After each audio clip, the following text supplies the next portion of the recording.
Olá! Hoje vamos analisar um tema central do direito administrativo que é fundamental para quem estuda a área. O que acontece quando um contrato com a administração pública enfrenta uma dificuldade totalmente inesperada? Com base na Lei 14.133, vamos entender direitinho a teoria da imprevisão e a inexecução sem culpa, que são dois conceitos-chave para proteger tanto o poder público quanto as empresas contratadas. Bem, esse aqui vai ser o nosso roteiro. A gente começa pela base de tudo, que é o equilíbrio contratual.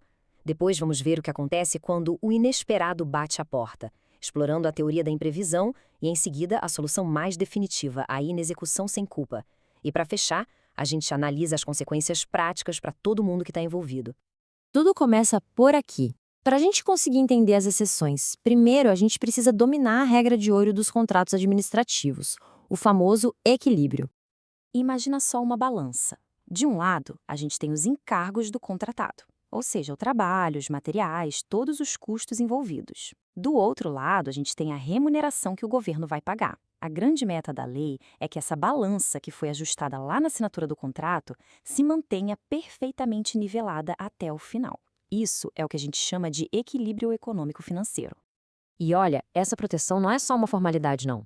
A própria lei, como a gente vê nesse artigo, é bem clara. A administração não pode, por conta própria, alterar os termos financeiros sem que o contratado concorde. Por que isso é tão importante? Simplesmente para dar segurança jurídica. Afinal, ninguém faria um grande investimento num projeto público se as regras financeiras pudessem mudar de uma hora para outra, né? Certo, o cenário ideal é esse, com tudo equilibrado. Mas e quando a realidade acontece? E se uma pandemia global simplesmente trava as cadeias de produção? Ou uma guerra do outro lado do mundo faz o preço de um insumo essencial triplicar? O que a lei prevê quando um evento totalmente fora do controle ameaça desregular completamente essa balança? É exatamente para essas situações que a legislação prevê os chamados gatilhos da crise.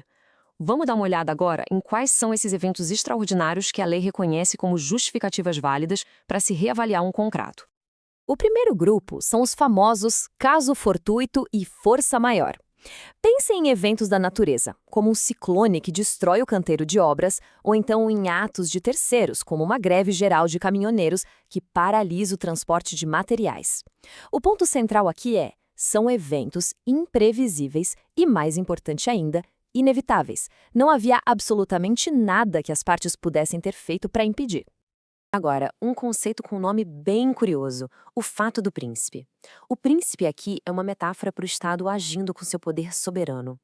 Imagine que o governo federal, por exemplo, cria um imposto novo sobre um produto que é essencial para a obra. Essa decisão não tem nada a ver diretamente com aquele contrato específico, mas acaba impactando os custos dele. Isso é o fato do príncipe, uma ação geral do governo que, de forma indireta, pesa mais no bolso do contratado.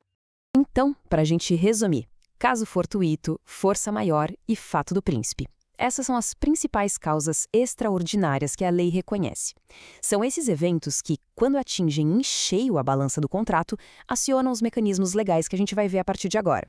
Diante de um desses acontecimentos, a primeira atitude da lei não é simplesmente desistir do contrato. O objetivo é sempre, na medida do possível, tentar salvá-lo.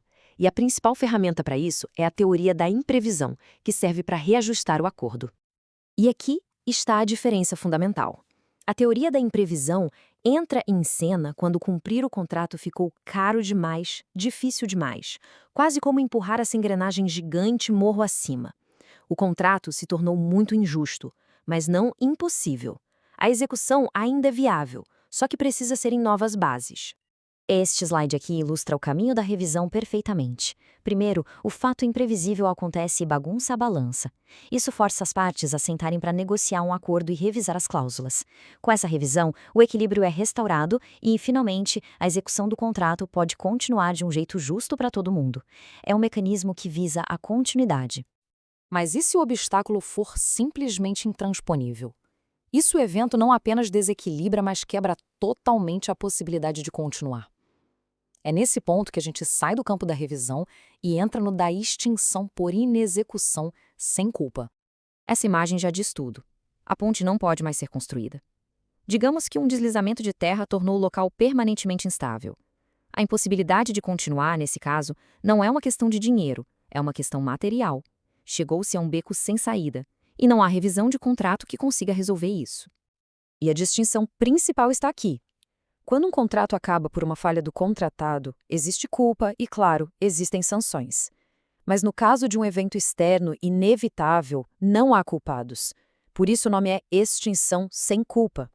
O objetivo não é punir ninguém, mas sim encerrar a relação contratual da forma mais justa e limpa possível, já que a continuidade se tornou impossível para todos. Certo, o contrato vai ser extinto sem culpa de ninguém.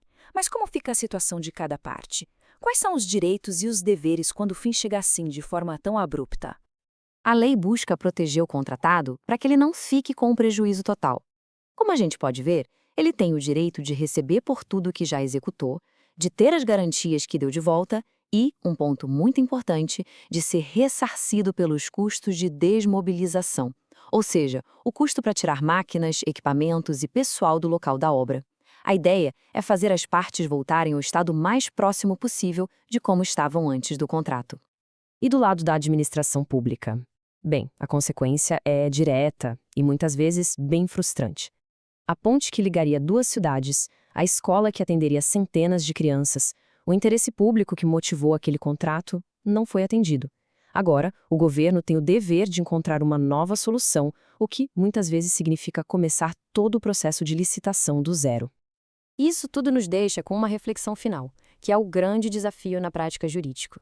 Como aplicar esses mecanismos para garantir que a justiça seja feita sem que eles acabem se tornando uma desculpa para um mau planejamento ou uma forma de fugir de riscos que, na verdade, eram previsíveis. Encontrar esse equilíbrio é a verdadeira arte da boa gestão de contratos públicos.